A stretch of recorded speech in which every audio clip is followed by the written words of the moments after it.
Hey, how's it going? So today, well, I guess I should probably just start it off with what happened last night. What happened? Ow.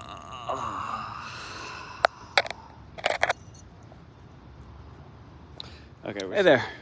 So last night when it was dark, I kind of like looked back at my car. You see it's back against the fence.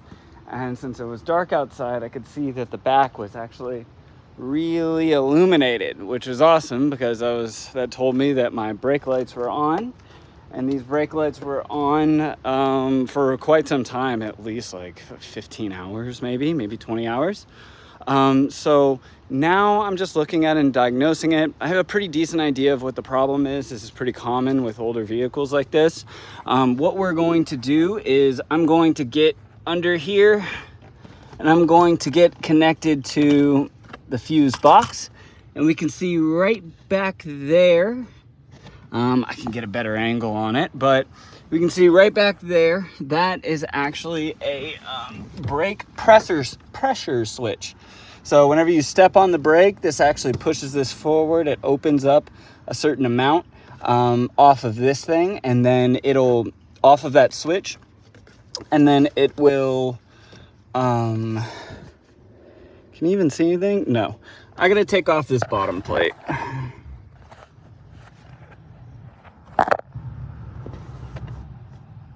There was a dial right here, and then the rest of it just comes right off. Anyways, that pressure switch, it pretty much just like keeps the brake light off. That's a signal for all of the brakes whenever it happens. And actually, looks like we found it. So do we see these little rubber piece, this little rubber grommet right here? This rubber grommet is actually what goes on the end of this switch right here. So it's supposed to be in between these two spots, and then whenever the brake is off, that relieves that pressure off of this switch, and then vice versa. But now that it's broken, I've got to go to the shop and make sure I get a repair done. Well, not the shop, but the Acura dealership. I'm gonna go to the dealership, make sure it's OEM.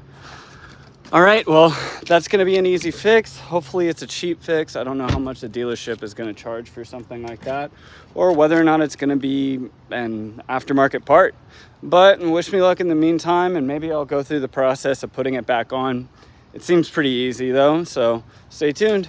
Okay, so here's the old, completely demolished, and then here is the new. Fingers crossed that this is the right size and it'll work. All I'm gonna do is, let's see, where is it? Right here. Oh my goodness. Oh, I don't know what that oil is. All right, I need to have a second look at this. That's some goo, that's some gunk. All right, flash on. All right, so this little spot right here, you see whenever I push the brake back, that's not the brake. When I push the brake back, it gets detached. That little white piece that I showed earlier is gonna go in between those two spots. So this would be the only circumstance whenever it's actually, the brake lights will turn on, and then whenever it's there, it'll actually officially be turned off. That thing was demolished, so I'm just gonna replace it. I need both of my hands for this, so unfortunately you're just gonna have to take my word for it. All better.